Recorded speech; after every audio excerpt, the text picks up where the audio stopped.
To be honest, man,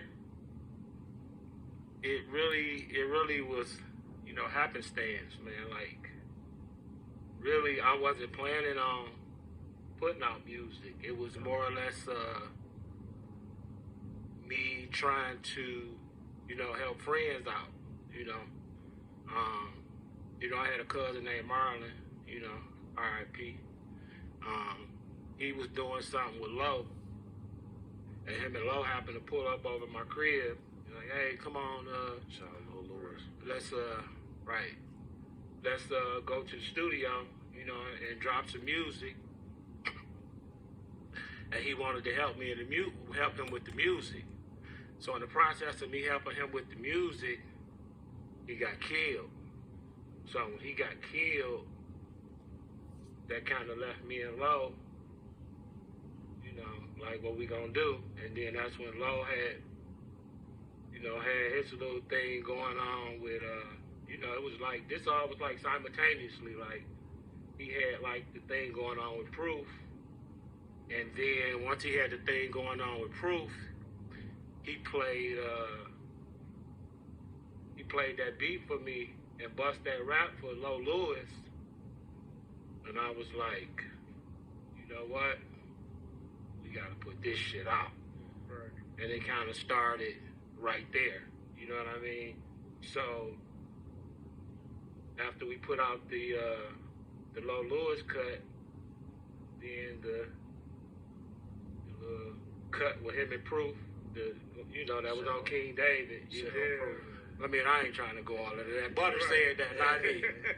But so, you know, that record came out, and then after that record came out, you know, the buzz in the street was crazy. It's like we had printed up, you know, we was printing up CDs back then.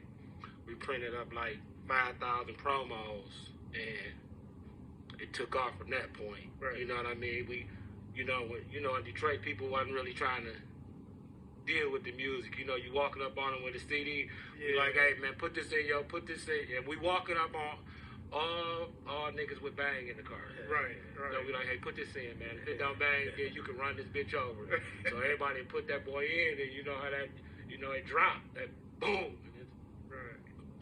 And from there, they were battling over name Proof at one listen, point. man, I believe, man,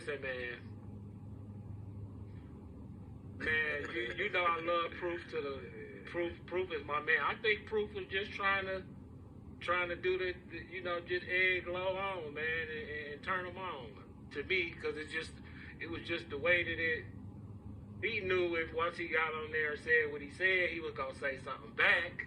Right. You know what I mean? That's been their nature for 10 years prior. Right. You know what I'm saying? So once he said that on the King David mixtape, shout out to King David, you know, he knew Loe was gonna respond, and I think that's what he wanted. You know what I mean? So then when that happened, you know, it was a battle thing going on, man. You know what I mean? It kind of started spilling off into the streets. And that's when I kind of was like, you know, made them to, you know, meet each other and piece that shit out, because we was brothers, man, at the end of the day, and we used to do that shit for free. So, you know, once the deals and stuff started rolling in, it seemed like, you know, people was taking the battle rap stuff a little more serious. They was taking it literal and wanting to, you know, hurt each other and do stuff to each other, and, you know. And I didn't really agree with that, you know what I mean? Like, I was making sure everybody stayed in their respective corners and, you know, kept it on wax, because we was doing it every Saturday for free. Right. You know what I mean? Hey, tell me, so like the whole Cardi Boyz movement. So how did that come about? Okay, so I just made a song about this shit too. Cardiology coming. Cardiology, right? Wait, we gotta explain, because we got fans outside of Detroit.